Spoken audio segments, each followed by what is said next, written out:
It's a great crowd.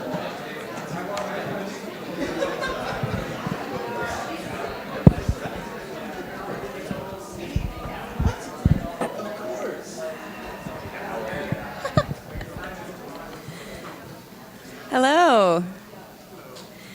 Good evening, everyone. My name is Ellen Alderman. I'm the Managing Director of Public Programs here at the Graham Foundation. And it is my pleasure to welcome you all to our first talk in our series of performances and events presented in relation to our newly commissioned exhibition, The Master in Form by artist Brendan Fernandes. This project, the result of Brendan's recent performance residency here at the Graham, features an installation in collaboration with architecture and design collective Norman Kelly, and examines themes of mastery and discipline in ballet through the use of designed objects that enable dancers to perfect and extend iconic ballet positions and structures that respond to elements of the Madlener House itself. Over the course of the exhibition, Fernandes assumes the role of ballet master, directing dancers from the Joffrey Academy of Dance as they perform with and within these structures, pushing closer to ideal forms on the edge of their physical abilities. During these performances, the dancers directly engage the objects and structural elements, as well as the physical bodies of the audience as they move through the galleries in a way that creates an acute awareness of the body and space for both dancers and spectators alike. Fernandes's efforts towards creating an experimental, responsive format for the project, in which the creation of the work develops over time through the confusion of disciplines and the collaboration of diverse sets of participants, is one of the reasons why we are thrilled to welcome Graham grantee Jaffer Kolb this evening. Jaffer is the guest editor of the most recent issue of the Graham-funded journal Log, number 41, which includes a special section called Working Queer. This selection of essays investigates a turn from an object-based understanding of queerness in architecture to an open-ended network of process-based and relational investigations. As Jaffer puts it, the effort here is to shift the application of queerness in architecture from a drive to make queer things and instead to make things queerly. This shift, as demonstrated by his insightful writing alongside the 17 essays in this section, formulates new opportunities for a broader awareness around and within the process of understanding the constructedness of normative structures and thus new avenues for critique and reformulation. After tonight's talk, I'd like to invite you all downstairs for a glass of wine in the library. The galleries will be open late, so I hope you'll come and take the opportunity to see the exhibition, and also definitely check out the bookshop where you can purchase Log 41, and in fact, everything in the bookshop will be 10% off this evening. Jaffer Kolb is a designer based in New York and co-founder of the architectural practice NA. He writes, curates, and teaches, currently at Pratt Institute and most recently at Princeton University School of Architecture. He was the 2015 Muschenheim Fellow at the University of Michigan, and before that worked as a designer in New York, Chicago, and Los Angeles. His work has appeared in numerous exhibitions and has been published internationally. Previously, he worked on the 13th Venice Architecture Biennial under David Chipperfield, and before that served as the U.S. editor of the Architectural Review. As a design journalist and critic, he has written for numerous publications internationally. He holds a Master of Architecture from Princeton University, a Master's in Urban Planning from the London School of Economics, and his Bachelor of Arts in Film Studies from Wesleyan University. Kolb also received a Graham Foundation exhibition grant in 2016 for Cross Sections, 4 Views of Emerging Artists and Architects with Chelsea Culprit, Ben Foch, Ian Quaid, and Colleen Tuit. With that, please help me welcome Jaffer. Thank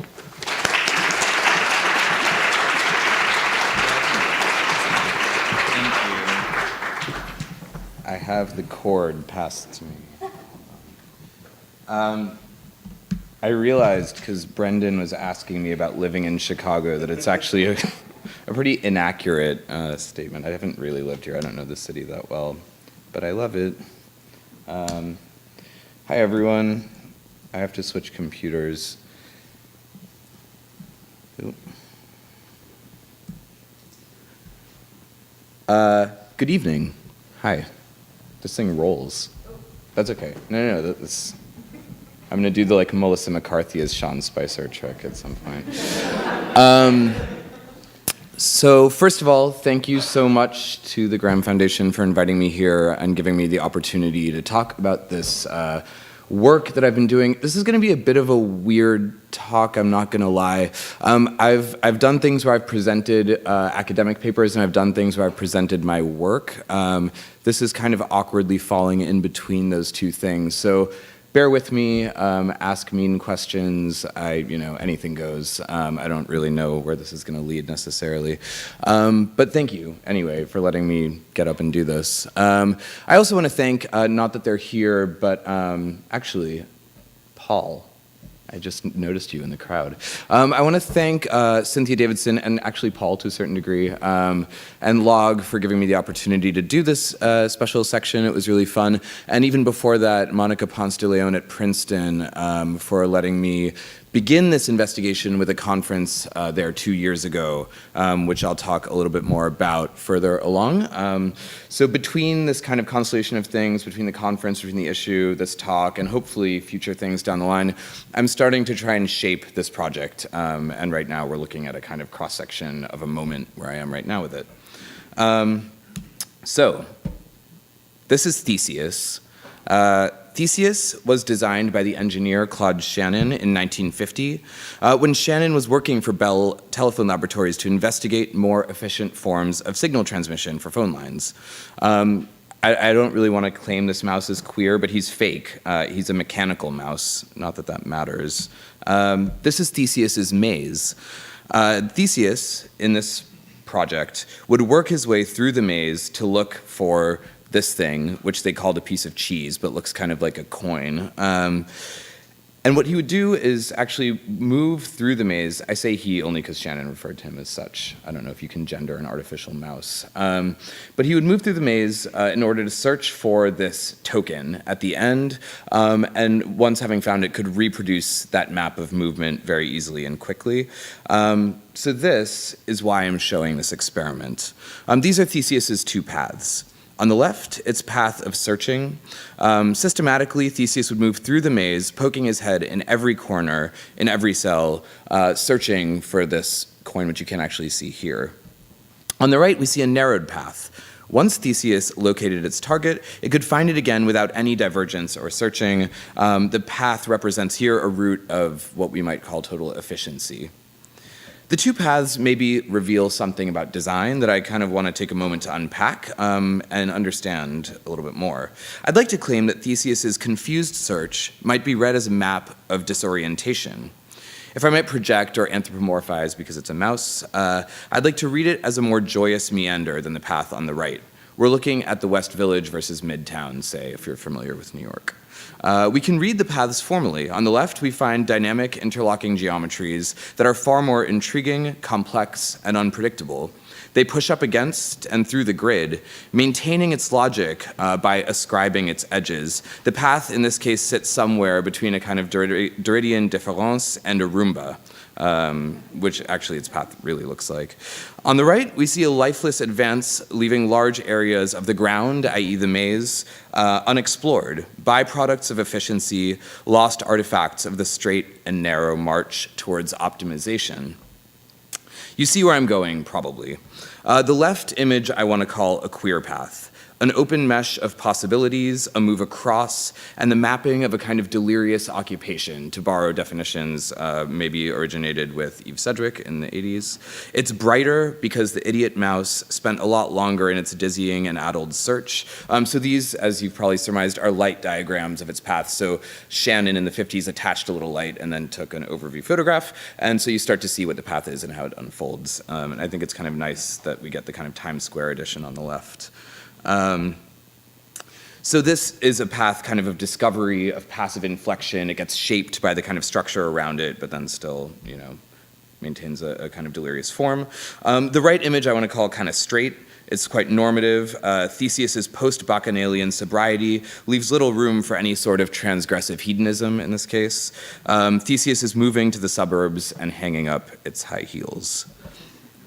So the question is, why might we be drawn to Theseus's delirious map? What of its unknowability, its form, and the drive of its search might speak to us? As architects, we might read its plan. I'm going to say as architects and us a lot. This is like not to sort of assume anything, but I don't know. Feels biased, maybe. Yeah, I'll just go for it. So as architects, we might understand this as rooms that lead to kind of places of unpredictable use, something that implies structure but without its rigidity, that resists the optimal in favor of something looser, softer, and openly conflicted.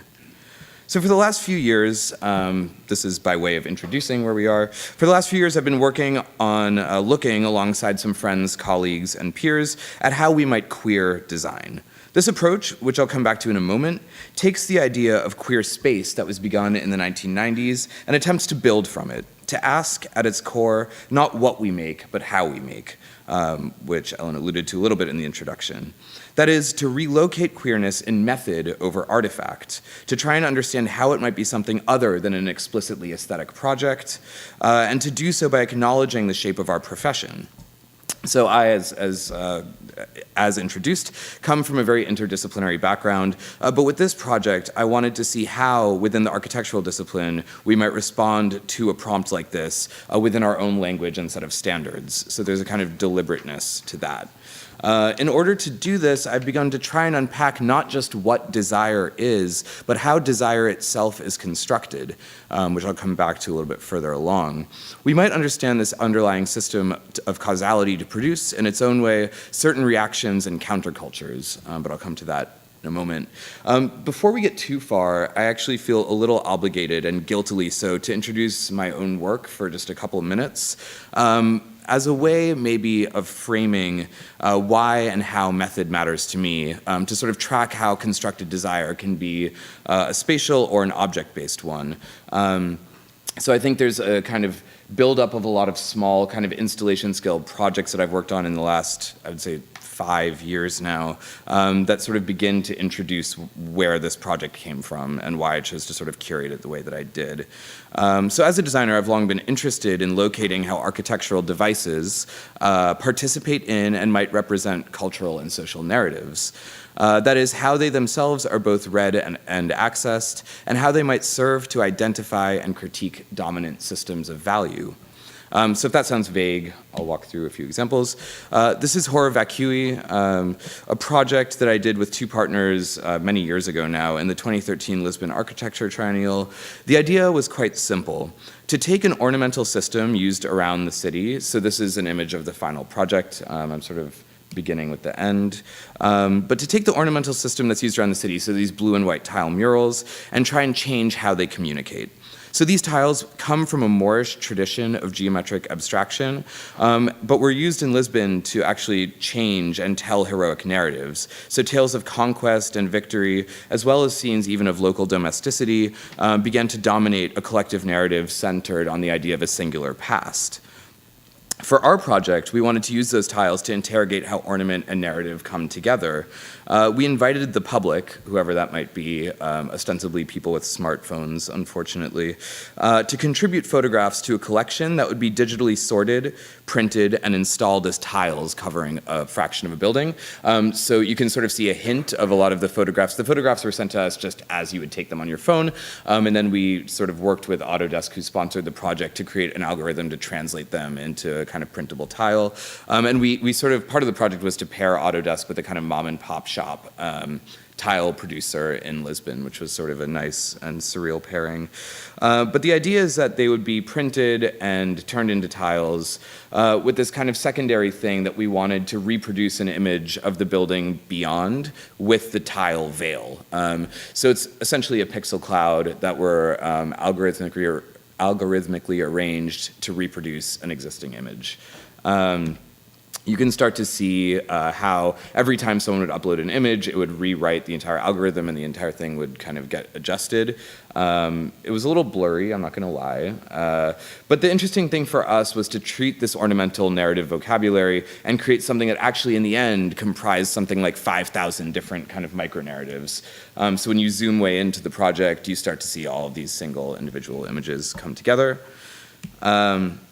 I'm going to go through these very fast. This is not really about my work, but a framing through my work into something much bigger.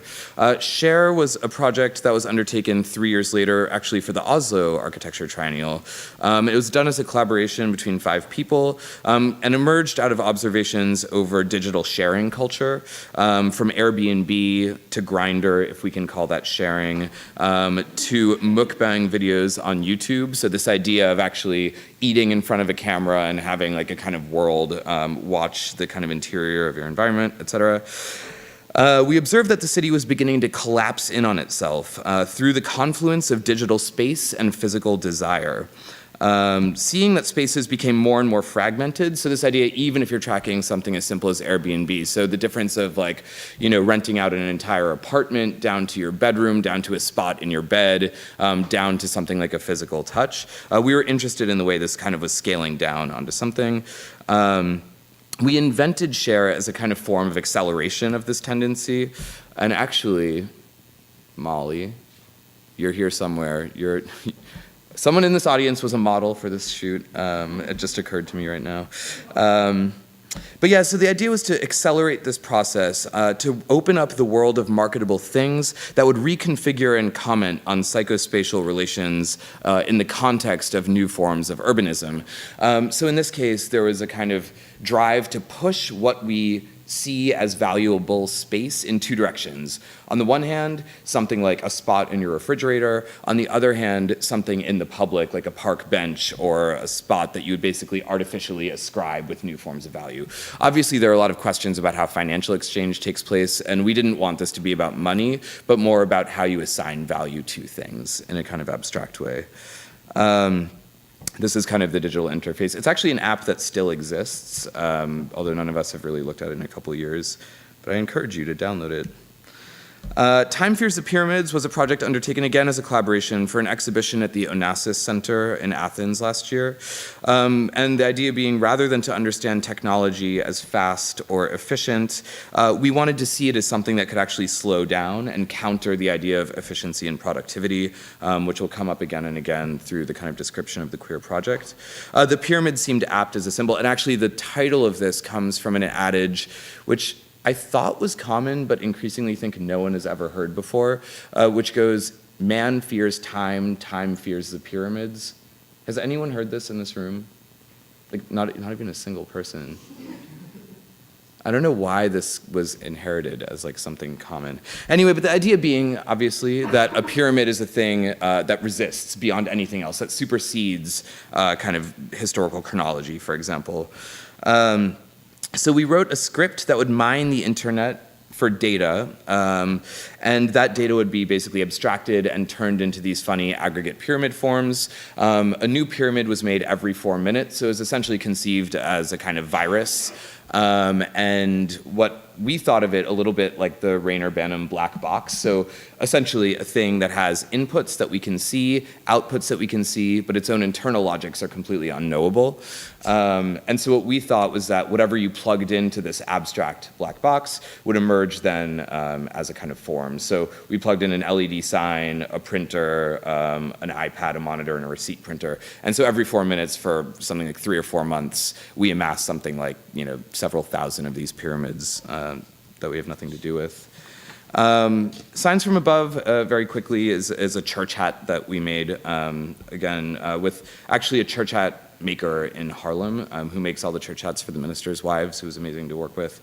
This came out of an observation that Harlem's churches and mosques, for those of you who are familiar with the context, are all made out of appropriated spaces, casinos, theaters, ubiquitous storefronts, bodegas, etc. And that actually, instead of being spatially reconfigured, so as an architect, this was very interesting to me, because rather than actually rewrite the interior space of a religious place, it was actually achieved primarily through systems of ornamentation and decoration. So we went around and basically documented all of these and started to understand how ornamental and superficial languages started to kind of create new forms of effective objects, so to speak. So we were thinking about this idea of the hybridity between form and symbol, and ended up designing this hat. Church hats, particularly in Black communities, and very much so in Harlem, bring a kind of sense of collectivity that supersede architectural space. Instead, together they form a kind of artifactual network. We called it a doubling, a kind of confluence of ecclesiastical urbanism and what we were thinking of urban ecclesiasticism, a strange in-between where the church becomes disseminated through objects.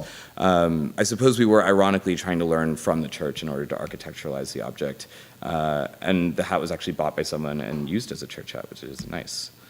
Home economics, I'm only gonna go through 2 more projects and then we'll move on, but home economics is a thing that I did in Michigan a couple years ago. It was a fake storefront that I designed. Basically, the idea was to try and understand how we collectively value the ruination of a city, how it enters new flows of capital through a kind of pornographic fascination, through images, and through this idea of salvage products.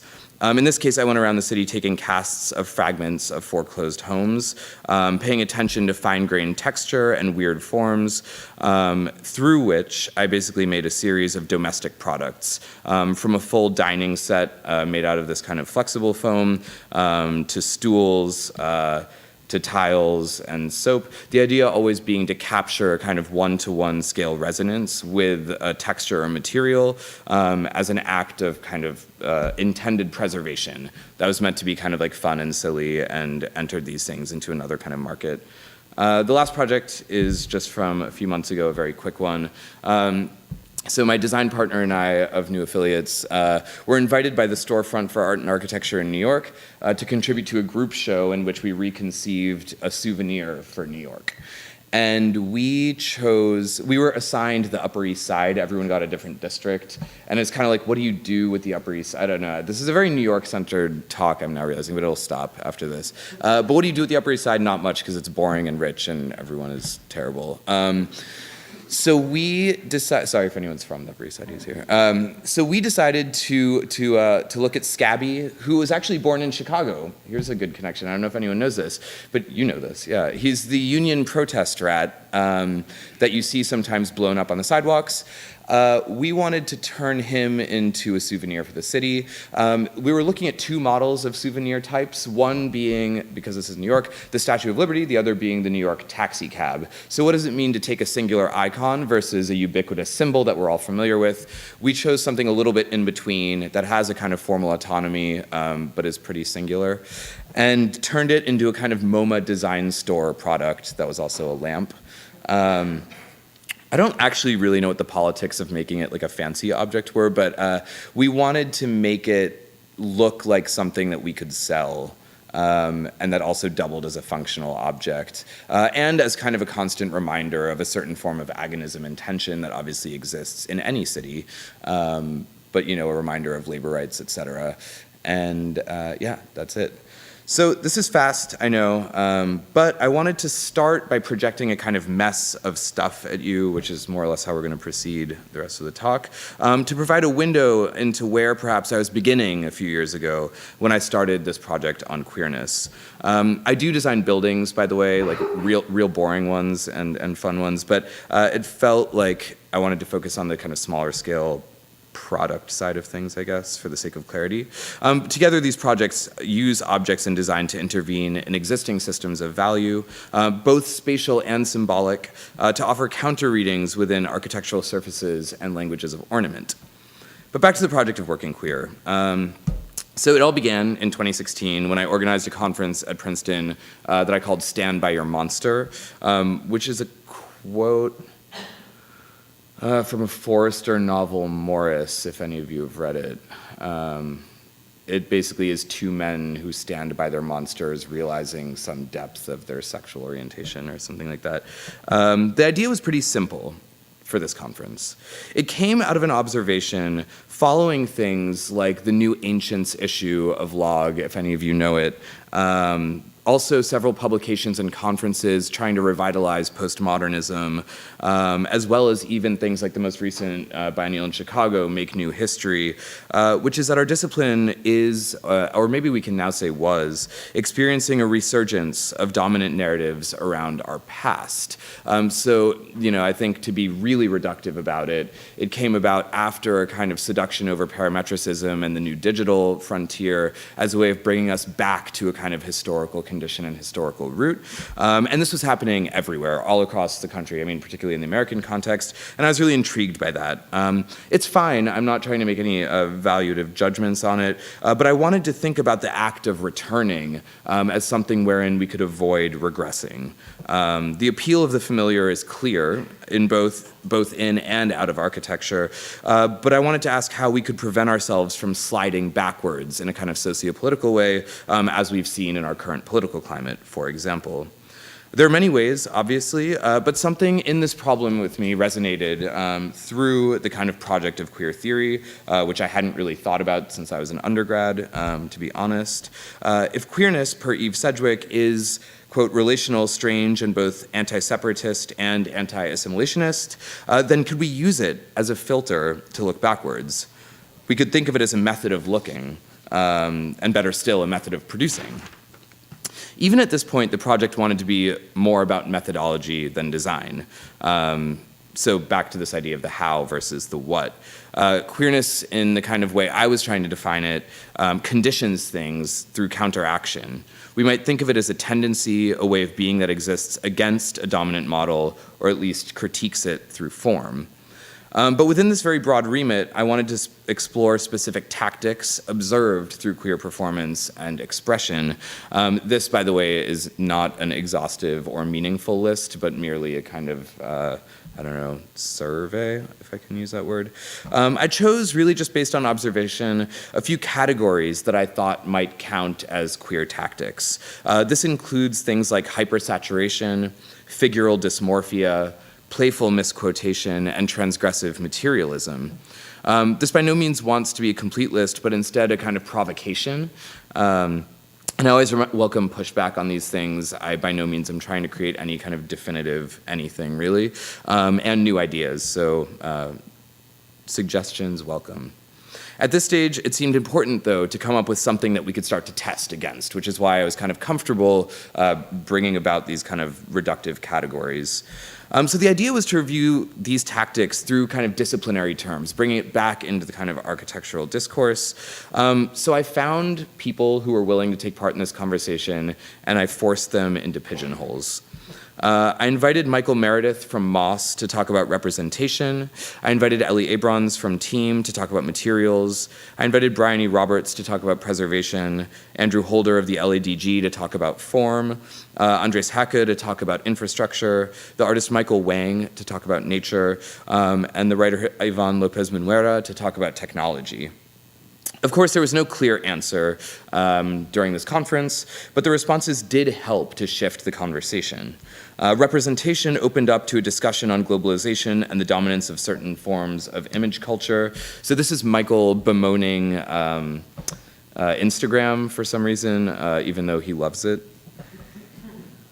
Materials were revisited through Susan Sontag's essay on camp. Preservation became an act of alternative historiography and history telling. Form became about character and caricature. Infrastructure about accommodating new flows and accounting for invisible needs. Nature about resisting productivity. And finally, technology about interjecting new atmospheres in existing architectural space. Overall, the discussion was based in part on how we contend with the idea of a disciplinary legacy, how we strike a balance between the aspiration towards a utopian radicality while also reading queerness as a way to transform, reread, misread, and partly rewrite that legacy instead of simply aspiring to break it outright. So if we go back to Theseus for just a moment, as our example, we wanted to preserve some semblance of a goal so as to know we were going somewhere. I think one of the things I've been trying to deal with in terms of queer aesthetic practice is what I in the past have called the difference of the break versus the bend. So whether we assume and take on the mantle of a kind of normative acculturation and break from it completely, or if we try and see it as a model against which to push. And in my kind of probably slightly conservative version, I see the kind of bend as a kind of more interesting version of practice for this project right now. So this is a warning from Theseus. When placed within the maze without his token through which to find, he would actually just turn circles infinitely forever in this kind of hysterical pattern of total disorientation. This is Theseus unhinged, or on drugs, we might see it as. And this is a portrait of the victim. This is actually after battering his face into a wall, and you'll notice his beautiful handlebar mustache has been kind of obliterated in this pathetic act. The issue of log, I have to give a rather Donald Trump-like plug for a minute, which is that apparently as of 2 days ago, the issue is sold out, which is wonderful, and it's like the fastest it's ever sold out. I think that's a joke. A tremendous success. Yeah.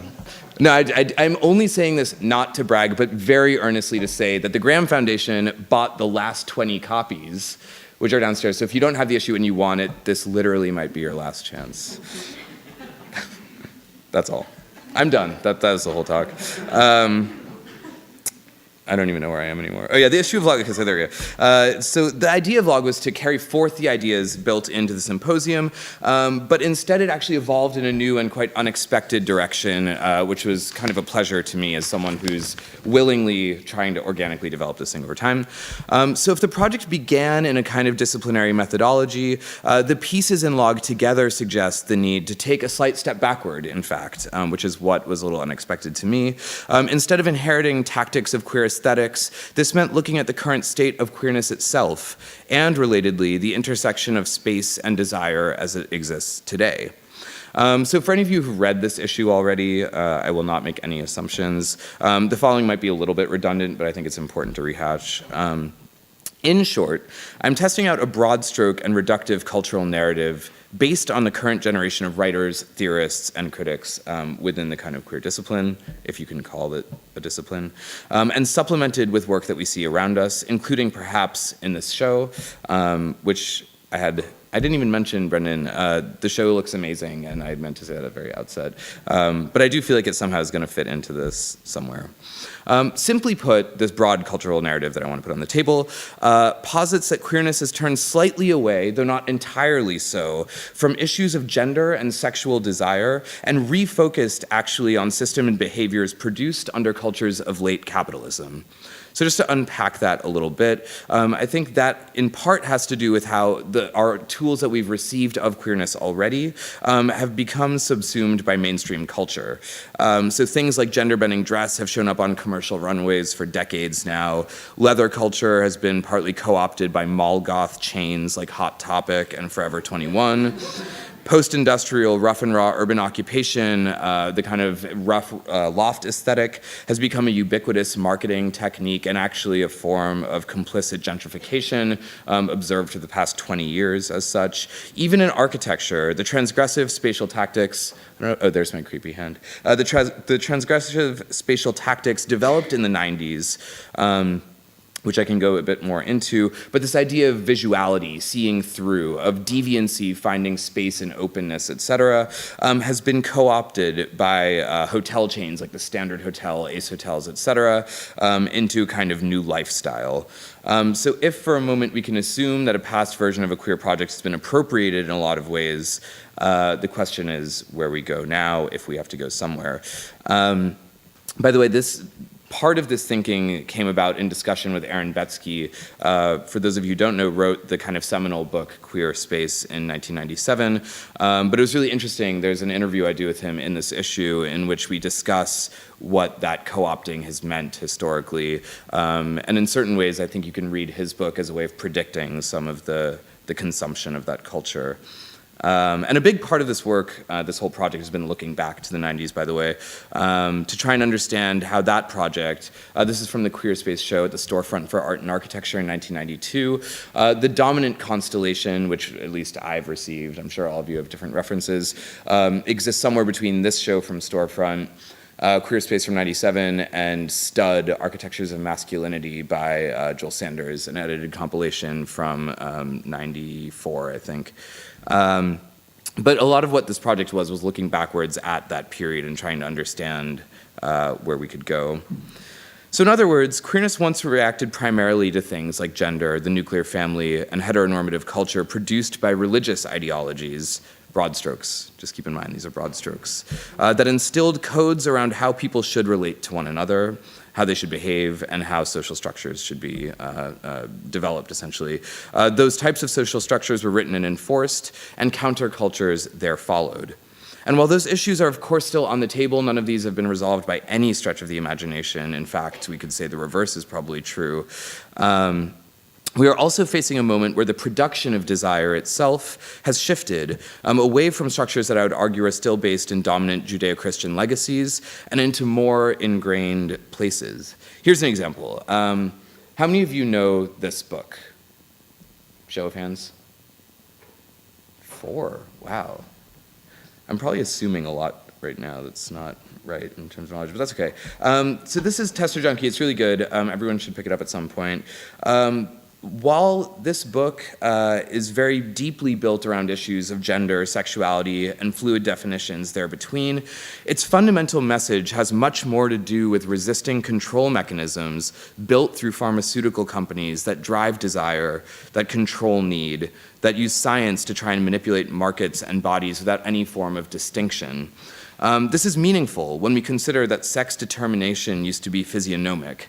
So for example, I don't know if any of you are familiar with this book by Foucault called Herculine Barbin, which is basically written about a 18th century hermaphrodite and the kind of scientific apparatuses that were used to determine this person's gender over and over throughout the course of their lives.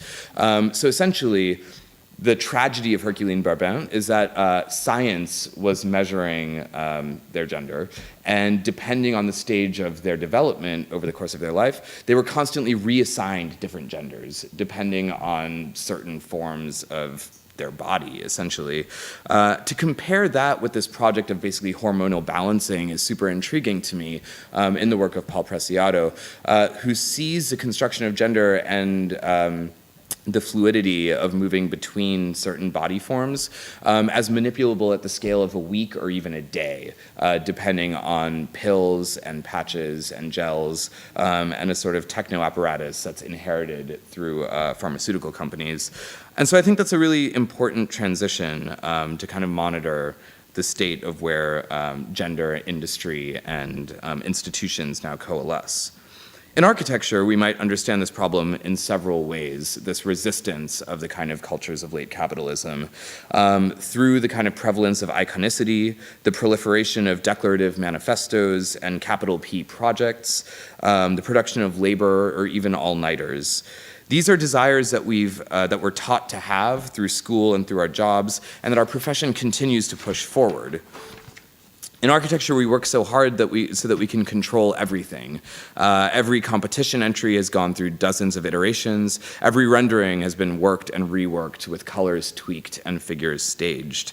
Every detail perfectly realized. It's super exhausting, as many of us know.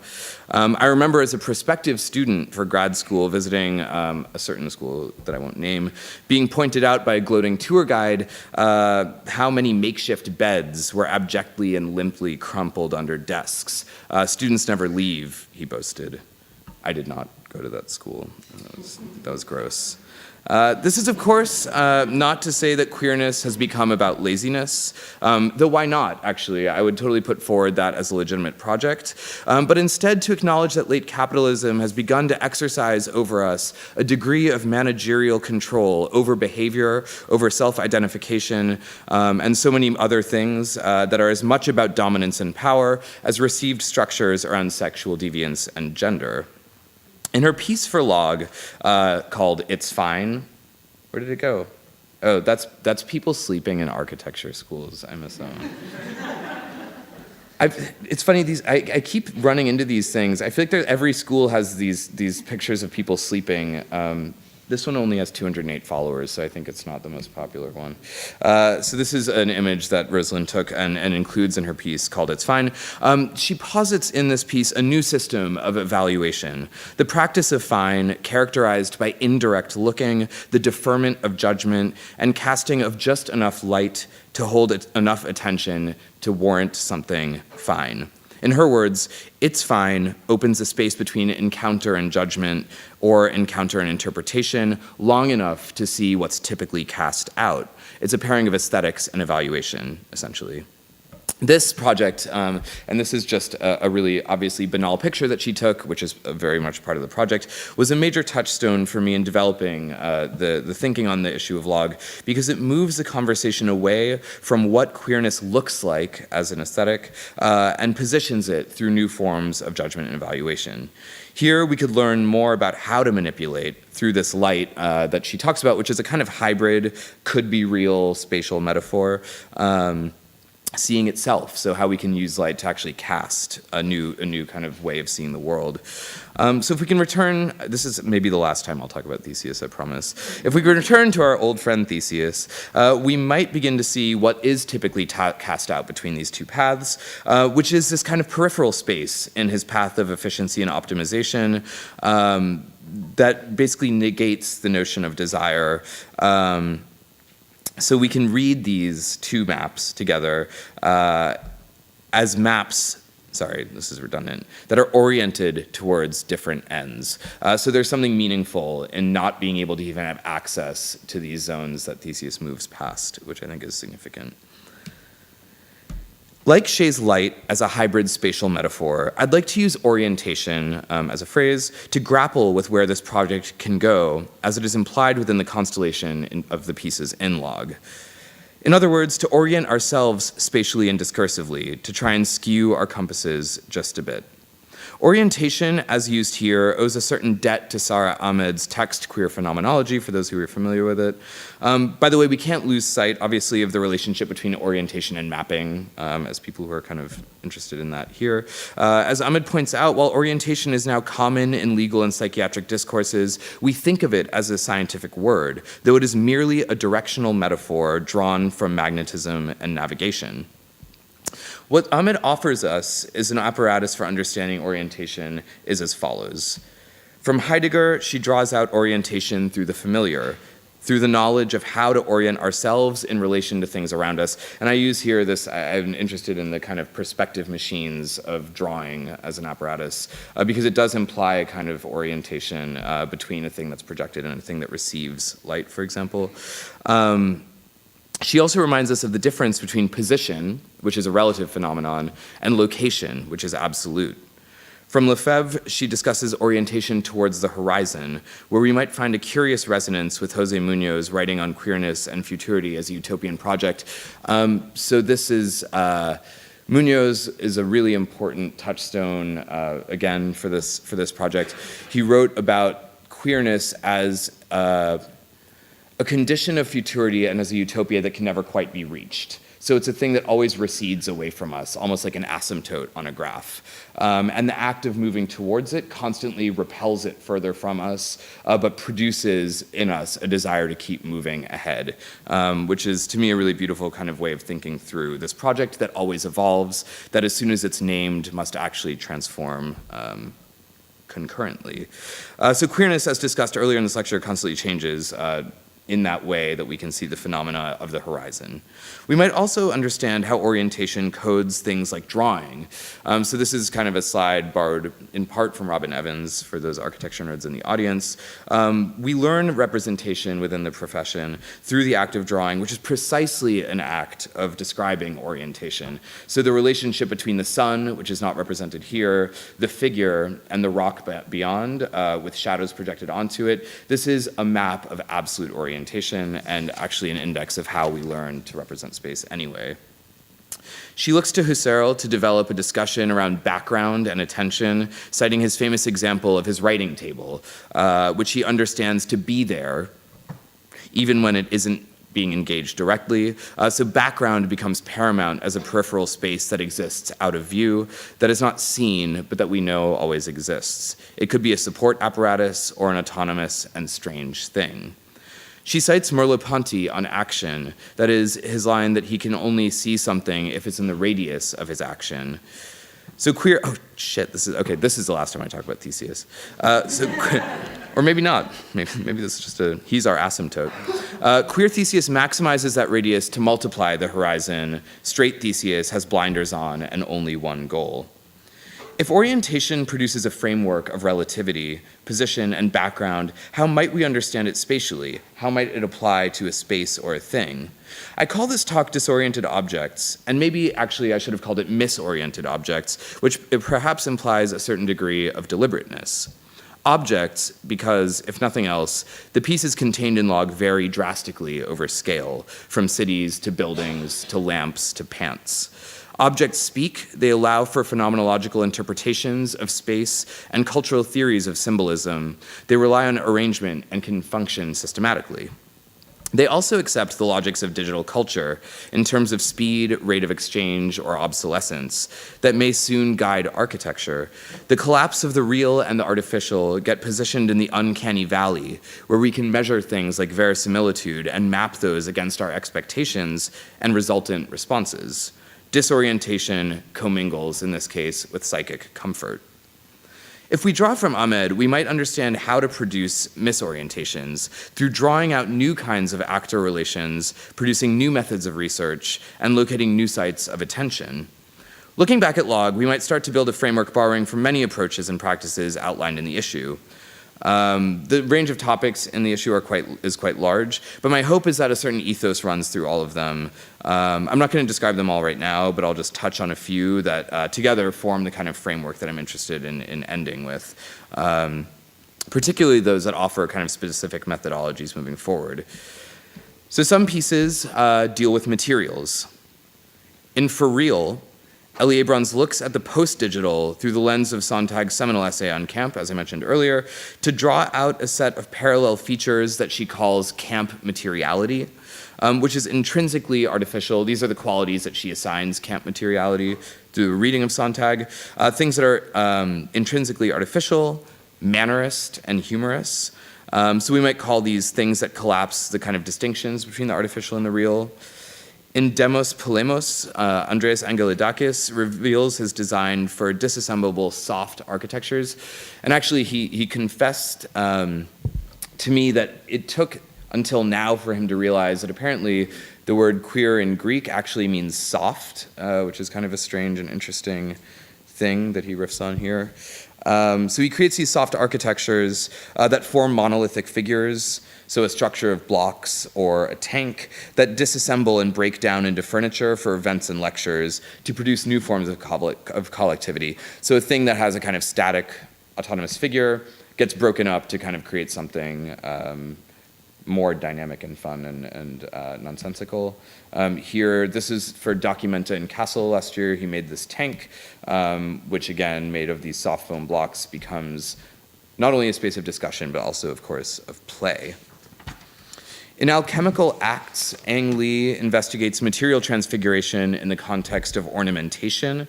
That is, the coincidence of form and material has had a kind of historical interdependence on one another. Now she finds we're looking to push materials to misbehave, to act out. To perform as other things. We might think of this as things in drag in the context of this discussion that defy expectations and reveal something about the original form and the original material that's somehow different when they're put together. So we might think of these as things that copy or things that imitate. So some pieces just deal explicitly with form.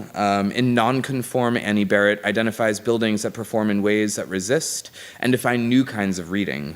In her words, transgressive architectural objects that present multiple readings and alliances, each of which is distinct, some of which may be mutually exclusive, all of which are true. So we might think of these as things that resist rules. And she sort of nicely pairs up if you look across the x-axis, the same author and a building / space that either is a non-conform in her formulation or not one. So we see many examples of these.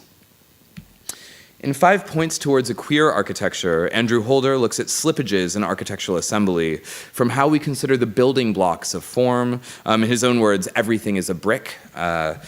To interpreting between a plan and a thing that rises from it. So all of these things, imagining the brick not just as a kind of thing that can fit together cleanly, nor as a plan that generates a discernible type of space. Everything is loose in this world. Everything kind of piles on itself, and through a kind of acknowledgement that things can pile and be loose in this way, to create unexpected conditions that can't be described either through the system or through a kind of basic idea of organization.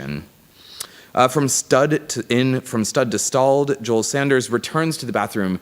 So Sanders, again, wrote this book, Stud, in the 90s, in which he talks a lot about the kind of deviant space of the bathroom, the glory hole, cruising, etc., as a space of kind of a hedonistic, open set of pleasures that can all happen within a kind of environment. What's interesting is that actually he's revisited that project and gone precisely the opposite direction. Seeing now the bathroom as a site of generic but hyper-private space that accommodates new forms of identity, actually that's uncomfortable with being seen at all. So rather seeing it as a kind of space of open play, actually creating conditions of invisibility, controlled invisibility, address new issues and new forms of identification, not described just through gay male sexuality in his words, but actually through kind of queer performance of many different forms of gender and sexuality. In 3 Degrees of Squeeze, Stratton Kaufman looks at compression both as a historiographic device, but also as an experiential one, seeing in this idea of tightness something of comfort. So in this case, Temple Grandin's squeeze chute for autistic patients suffering from sensory overstimulation, through to the kind of abjection of tenement housing in the Lower East Side in the early 20th century. So this notion of a kind of phenomenal historiography around a feeling can encompass everything from comfort to horror and alienation, but always that it produces a kind of territory of affection. So we might think of this as things that touch. In An Organism of Hedonistic Pleasures, Ivan Lopez Munuera writes on the Palladium by Arata Isozaki as a technologically enabled environment, reconfiguring an existing building both through an interior form. So obviously Isozaki was responsible for what we see as a kind of architectural space, but also through a technical apparatus that manipulates light and sound and smoke, for example. Such apparatuses serve to mask, misalign, and even contradict the existing walls to produce new environments that are as architecturally meaningful as hard surfaces. So in this case, the space of a club in the 80s, going from something that's expansive and broad and collective down to the scale of the individual within a technically enabled atmosphere. So that we might describe as things that mask other things. Some pieces deal with new image cultures. So in Provincialism, critical or otherwise, Michael Meredith looks at how even in a project like Critical Regionalism under Frampton, the notion of the universal and the global, even as an underlying logic, privileged a dominant aesthetic narrative against which things reacted. So this idea of basically the hegemony of modernism proliferating and things might be bent into its project, but it still assumes that we're universally aware of it as a project to begin with. So the idea to look to the province, to the provincial, as a way of ignoring that kind of dominant narrative and operating outside of that sphere entirely. So in this case, things that ignore. In Queering the System, Michael Wang describes his own work as a visual artist in digging through and revealing new ways of resisting systems of commerce and efficiency. He writes about several projects, including Extinct in the Wild, which is shown here, in which he tracks the domesticization of certain plants that now only exist as cultivated objects and not naturally, belonging to a culture of institutional research and sales. He exhibits these outside of that institution in these kind of care environments that he calls life support systems, sort of tragic and depressing. In Rivals, he displays objects from rival companies like Nike and Adidas and gets paid by his gallery and shares in both companies, thus for just a moment bringing them into a kind of alignment with one another. So you might think of his work as kind of counteracting notions of systems of value.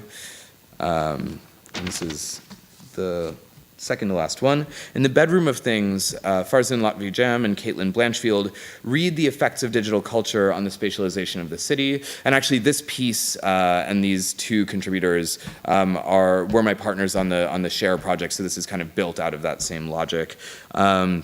But in this, which is more of an analysis than a creative work, they understand how bedrooms, beds, and interiors become disseminated through various platforms, projected into the world to build new kinds of architectural spaces that are scaleless and that comprise and flatten objects with use, furniture with people, and interiors with the idea of a glimpse through or a window into them. So these are sort of things that collect into space. And finally, the issue sort of ends with rereading architectural drawings themselves, seen in Mustafa Farooq's Celebratorium series, which was featured in the issue, as well as his bespoke glory hole drawings, of which this is one. In these drawings, he basically takes on, primarily through section, the confluence of use and detail, and sort of disturbs the relationships between the architectural assembly and one that's based on something with an ulterior motive. In this case, someone peeing into a funnel onto the face of a man in a vault underground. So if we return to ask the question, how can we dis or misorient objects, we might look to this constellation of authors to produce this roadmap, essentially. So in this case, to kind of collect everything we've just seen, to stretch things across worlds that are real and artificial, to soften them and loosen how they function, to use them to imitate or copy other things, to resist forms of singular meaning, to leave them open for interpretation and use, to bring them closer into intimate arrangements, to use them to mask, to use them to intentionally ignore dominant cultural value systems and systems of exchange, and to relate them into new kinds of spaces. I'm not sure, by the way, if this counts as a working theory. The rhetorical trick with this project, which is makes it slippery, I suppose, to figure out or possibly to attack, although I invite that, is that queerness resists definition and the idea of the manifesto, that the very softness of this definition is somehow a necessary consequence to accepting its suppleness as a kind of apparatus. But then I guess the question is there such a thing as a queer building? I'd like to think yes, but I don't think it's just due to the fact that it's brightly colored or heavily ornamented, nor that it offers certain forms of deviant engagement. I don't necessarily think that it's because activities therein can be considered haptic or that the environment is sumptuous or rich. Those things could all be true, and I hope they will be, because those all sound like great buildings. But instead, I think we have to understand in this kind of, as an output to this line of inquiry, a queer building based in part on its genesis, in part on how it performs. Using our misoriented map helps us to recognize some of these qualities, helps to hold a yardstick in evaluating how they might manifest. So I want to end today with a quick and dirty flip through some answers to that question of what a queer building could be. And I'm going to actually push off responsibility. I asked all the participants from the issue to name one or two queer buildings, and I contributed a few myself to this list, but I'm mixing them all together so that no one can be held accountable. I will say now I can't defend all of these buildings in any way, but we're just going to poke through as a way of kind of ending with them. This is Philip Johnson's collection at New Canaan, a kind of loose set of things on a site. There are like 20 of these, just to give you a sense. It's not going to go that long. This is Freddy Mamani in Bolivia, wherein we can see, I would argue that this is kind of the provincial take, the acceptance of a kind of local culture and aesthetic in order to reject the kind of ubiquity of things that are coming from outside. Ome's Casa de Música in Porto, itself something that kind of resists its context through a kind of new logic of formal autonomy. But down to things like the Ghost Ship Warehouse in Oakland. So these things don't have to be new buildings, but actually spaces that are somehow politically or spatially charged to a certain degree. I thought this one was kind of funny. The confrontation of Johnson's two pavilions, the Glass House and the Guest House. We see a kind of twinning, the good twin, bad twin copy between the two of them. The Large Hadron Collider in CERN, itself a space of kind of scientific material management, a reformulation of the matter of the universe anyway, hidden in a tunnel that's invisible. Albert Ledner's St. Vincent's Hospital, counteracting the kind of spaces and references around it. Rudolph's Beekman Place, producing slippages in a kind of known typology of the townhouse model. Also, yeah, well, no, I won't talk about Rudolph. Never mind. Fats Islington Square, a project that I would say kind of playing with the idea of the mask as a way of destabilizing a reading of a configuration of spaces to the street. Lino Babardi's Shame Shame House, which again plays with its kind of outsider status and blends into the material of nature around it. SOM's Air Force Academy in Colorado Springs, itself a kind of like funny collection of objects, including all of these people in the bottom. Sullivan's Guarantee Building in Buffalo. A lot of people, contributors sent Sullivan. This is a curated list. I could not subject you guys to 300 images, but this is the one that I chose to go with. But the kind of organic mimesis of the ornament. Venturi Scott Brown's National Gallery in Sainsbury. Westbeth Artist Housing, again, trying to deal with the notion of a preserved form / one that's coupled with something new. Old Jati's Gelba House, taking something that's very modernist in its kind of status and destabilizing it through the looseness of its aggregation on the outside. So this is just kind of like dry stone stacking painted white, which kind of makes the whole thing a little bit fuzzy. James Wine's site, Best Stores, there are just various ones, playing a little bit with, I don't know, both decoration but also use and looseness I think is nice. Chipperfield's Noyes Museum, a big monolithic monument inside another big monolithic monument. Khan's I Am at Ahmedabad. Yeah, I don't know about that one. Rossi's San Cataldo Cemetery. I think this is, I don't know, I just find this interesting that this is what people are choosing. You know, like, some of them are quite obvious, probably who submitted them. One of the mukbang videos from YouTube, eating in front of a camera. I guess a kind of deflective camouflage in Hancock Tower by Harry Cobb. The wall house, which actually I think is an interesting example because it's very hard to call architecture soft in most ways unless it's actually made out of a soft material. But there's a softness to this between the flower pots that make the vaults and the kind of loose bricks where nothing kind of has a stable reading at all. So I'm going to end on this. In this talk, I proposed that as architects, we might use a method of misorientation to try and rewrite relationships between actors in the built environment, to reconsider how we research, and to relocate attention away from spotlights and towards the background. Through LOG, I've attempted to carve out a testing system for reading and making queer things. And finally, I'd like to end by asking if we can agree on a kind of definition. This is a kind of a clunky definition, so it's subject to change and inflection. So this is a definition I want to try and test out today.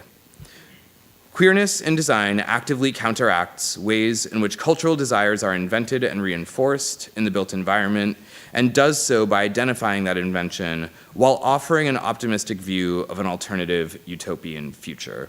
So this is kind of the definition by which I'd like to test things. I think we can go back and look at all of the buildings that were submitted, not that we will do so now, by the participants, and just ask whether these objects are performing in this way. I think it's kind of the summation of where I am in this one moment. So I hope to have in some small way done this for you guys today. Thank you.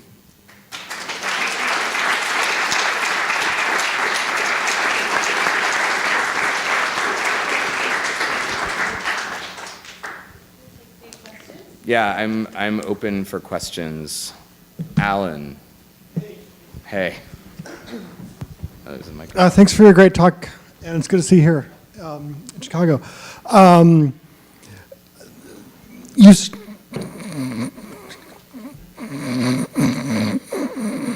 started out by positing a queerness that was somehow between separatism and assimilation. Mm-hmm. I was wondering what you meant by that, and I was thinking, like, well, does he mean neither, like, ACT UP and, like, autonomous lesbian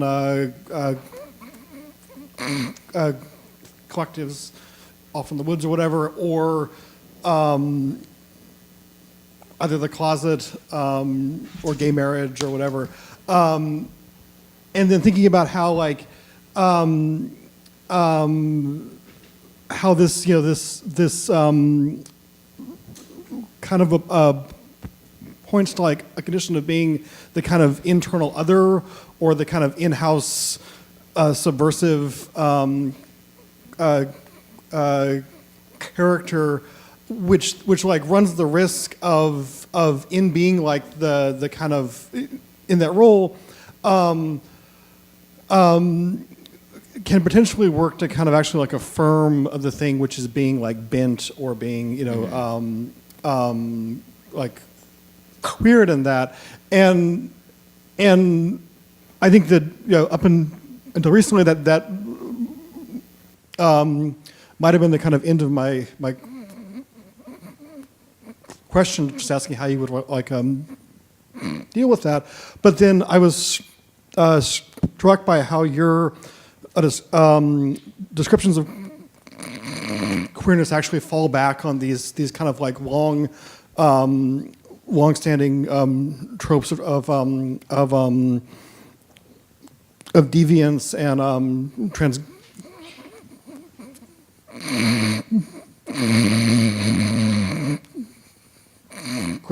and like rule bending and the monster, and then thinking about how recently in out here in the miserable straight world, we have this like Me Too moment where actually like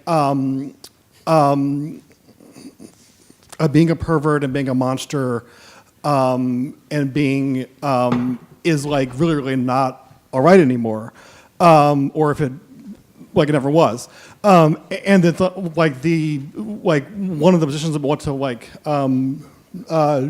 do about this is to burn it all down, and so I'm wondering if so in this like queerness often shows up as an escape into a space which is actually not monstrous, not brutal, not like sick and perverted, and that and that this has some like heavy weight with it, and so, and if the answer is to burn this all down, or if like the straight world is about to burn itself down or ought to be burned down, are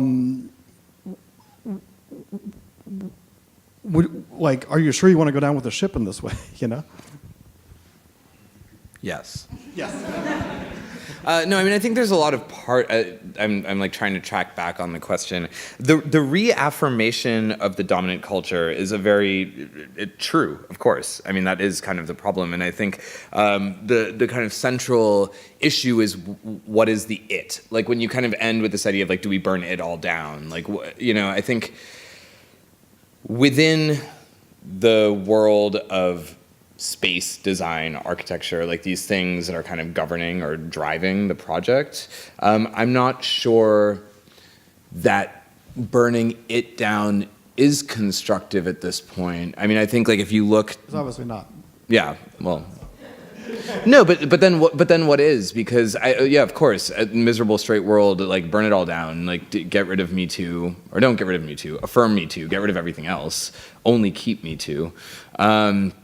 But the idea is that I don't want to be reaffirming dominant structures that are destructive, but in terms of how we can intervene spatially and how we can kind of produce work that participates in certain forms of engagement, I think it's still important to kind of riff off of those things. So like to your example of like living off in the woods somewhere, I think that's precisely a good illustration of the break versus the bend. And I think both projects are completely legitimate. I don't choose one over the other because I think it's better. I sort of follow the one wherein we can investigate questions within a disciplinary framework, because to me that's a more constructive way of thinking through the issue systematically, like point by point and case by case. Does that make sense? Is that not answering your question though? It was a multi-part question. And there's no answer, so like. I think my first answer was yes, and I'm just going to stick with that. Oh, I'm going down with the ship. That's my answer. Sure. Yeah. I'm clouded. Oh, great. Yeah. I'm going to try to formulate a coherent question here. Thank you. So there were a lot of elements of time included in your presentation, but you never specifically touched on time. So I think it's interesting to see how queer Theseus wanders through the maze and essentially wastes time by looking in every single corner and joyfully exploring the world, which I think is my preferred path to the world, is looking everywhere. Whereas straight Theseus goes right to the token and saves time. He's efficient. And you talk about seeing people sleeping in studio because their time is valuable and pressured and everyone's on deadline. And you talk about queerness as resisting late capitalism, which places a value on our time. And so I'm curious how you see time playing a role in this conversation, because essentially assuming straightness, assuming that everyone is the gender they appear to be at first glance, saves us time. And that's why a lot of people do it. It's a time saver to assume that if you see a woman, she has a man somewhere. So where does time fit into this for you, and the saving or quote unquote wasting of time in the process of exploring new ways of doing something? Yeah, that's a great question. I mean, I think you sort of answered it, maybe, which is I love wasting time. I mean, I think we should all waste time. I think that the absolutism of efficiency is precisely the kind of counter project that I'm not interested in. There's another way of framing time for me, which is about attention and the way that we attend to things. So the very idea of close reading being something that we enter into, that we spend time with in order to understand. So to your point, this idea of taking the time to understand someone's identification, for example, that can be applied, I think, in wider and broader ways to actually take the time to read the things around us more carefully. And I think where that kind of intersects with notions of building, for example. So part of the reason that I showed some of my projects at the beginning were because I can more easily reference them and talk about them during something like a Q&A. But for example, like the Lisbon project that we did, the tiles on the building, a big part of that, and the theme of that exhibition was called Close Closer, and it was really about like drawing an audience into a kind of conversation. So the idea that like standing far away from this building and seeing it as a replica of the building beyond, but then as soon as you get close to it, the closer you get to it, the more time you want to spend with it, because it unfolds as you approach it. And that somehow casts a more meaningful, I hate saying that, it's like a very student-y thing to say. It changes the terms of how one might engage the ornamental value of a city and the way that we deal with narrative in that example. So I think attention and kind of paying attention and enacting attention in the close read are inherently a kind of queer project in any number of ways, based on counter-efficiency or like understanding idiosyncratic and divergent conditions.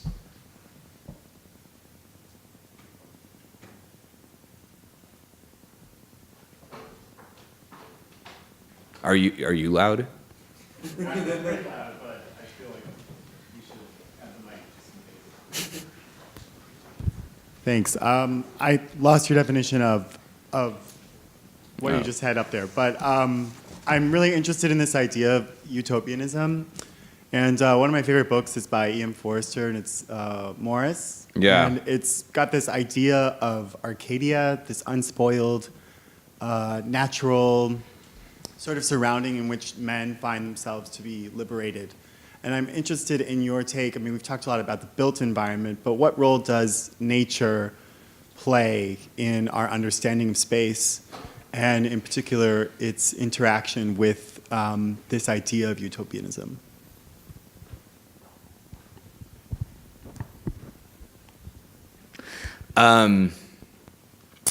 Anyone who, okay, there's, in the 1850s, the competition to design Central Park The second place, this is a project I've been working on for a couple of years. The second place entry was by an Austrian landscape designer called Anton Ignaz Pilot, who specialized in derationalizing military parade grounds in Austria and then later in England and then came to the US. So he would take these incredibly rational spaces, and he would blur the lines of those things and make them kind of like soft and fuzzy and organic and experiential. He didn't win the competition, but Olmsted and Vox were so taken with his proposal that they invited him to design the Ramble in Central Park, which from basically the late 19th century became the #1 kind of gay cruising spot in a public park in the country, really, but particularly in New York.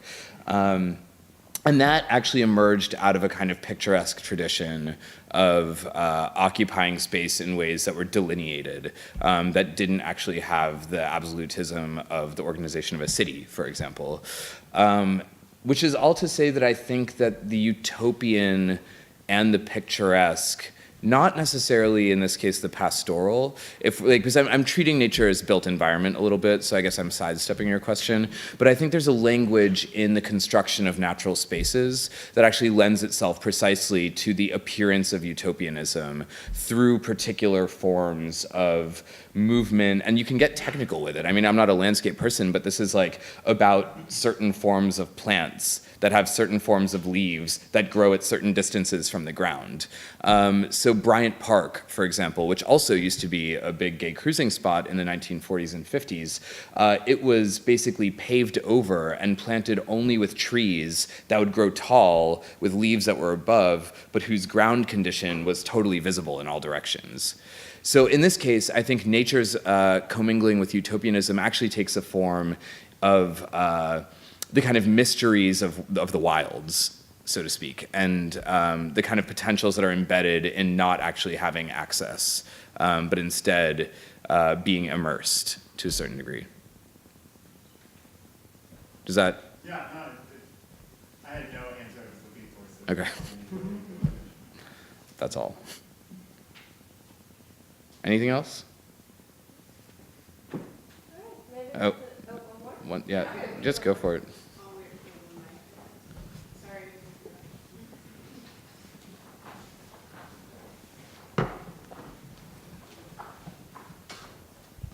I guess going back to this idea of Jose Esteban Munoz and sort of being hailed by the queer future that you'll never reach, and thinking about space and how do spaces shift, right? Because there's the physical built of the space, and the sort of axis that you would, the way that they would shift would be through occupants, right? The occupant shifts, who occupies it, and also deterioration.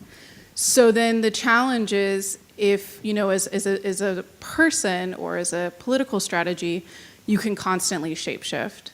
But then an actual physical space, how does it sort of answer that call to constantly be shifting other than changing over occupants and deterioration? Mm-hmm.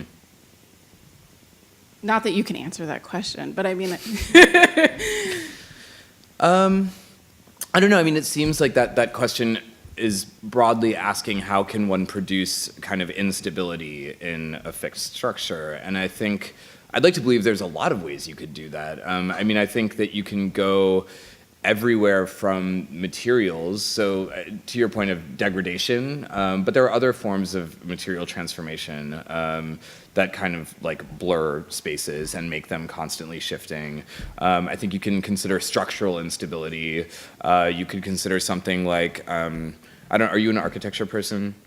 There was a pavilion designed in the early 2000s, which was basically an inhabitable cloud at an expo in, someone help me, Switzerland? Sweden? Switzerland? So, yeah, Switzerland, yeah, thank you. That was done in Switzerland by the architecture firm Del Riscofidio. And this was essentially a thing that had an envelope that could never be stable because it was actually just mist.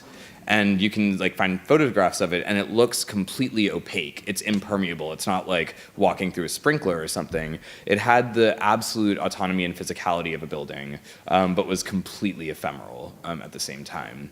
So I think that there are a lot of ways. And then to your point, I mean, occupancy, you know, there's a big move towards open space planning, which was basically that by not defining, the Pompidou Center is a good example. So an idea by creating an exostructure for something in order to have large, uninterrupted plates that you can build walls on constantly means that you have an infinite degree of variability to that space. So things can shift. And I think that's the kind of question we have to ask ourselves in terms of what are our interests in making them shift and how. Okay. Thanks, guys.